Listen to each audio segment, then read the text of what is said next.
de l'abondance à la crainte de Dieu. Ici, dans le chapitre 29, du verset 1er à 17, Job nous raconte sa gloire. Job nous raconte sa puissance. Job nous raconte son honneur. Il n'y a aucun chrétien ici qui a atteint la gloire de Job. Il n'y a aucun chrétien ici qui a atteint le pouvoir de Job. Mais pourquoi le chrétien, quand il est dans la gloire, quand il est dans l'abondance, il devient plus orgueilleux que les autres? On te donne un petit travail de $3000. Et d'ailleurs, c'est l'argent à manger. Ce n'est même pas l'argent pour s'enrichir. Et tu deviens très orgueilleux. Mais il y a ici dans la Bible quelqu'un qui nous relate que j'étais très fort. Quand je marche et quand j'arrive à un endroit, les jeunes gens se retirent. Quand je trouve un prince en train de tenir un discours, le prince se taisait. Il prenait la main, il mettait à sa bouche. Le voix de roi était en train de se taire.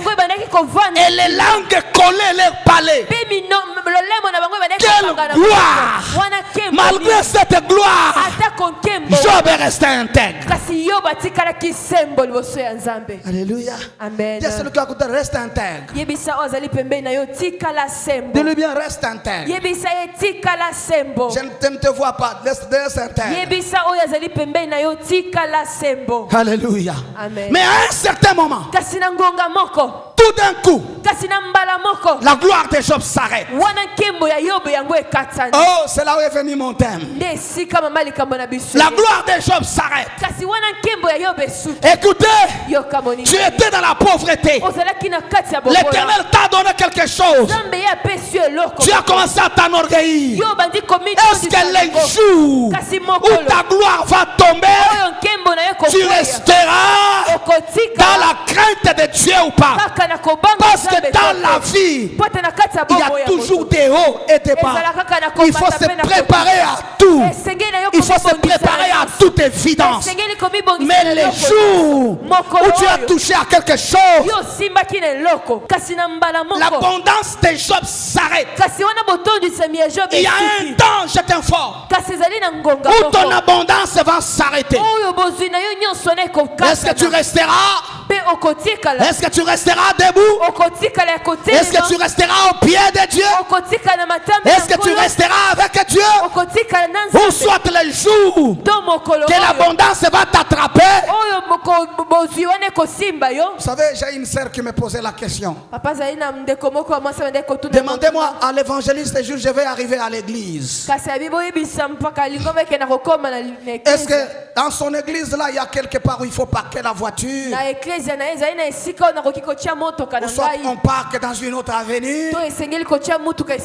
Écoutez, pour qu'elle vienne à l'église, elle cherche d'abord si à l'église de l'évangéliste ce jour, il y a là où il faut parquer la voiture. Mais s'il y a là où il n'a pas parqué la voiture, il faut aller dans une église où il y a le parking. Oh, l'abondance face à la crainte de Dieu. Je suis en train de préparer des gens qui doivent entrer dans l'abondance. Je suis en train de préparer les gens qui doivent entrer dans du travail. Je suis en train de préparer les gens qui doivent être grands à la fin de cette année. Et parce que dans cette église, il y aura des témoignages.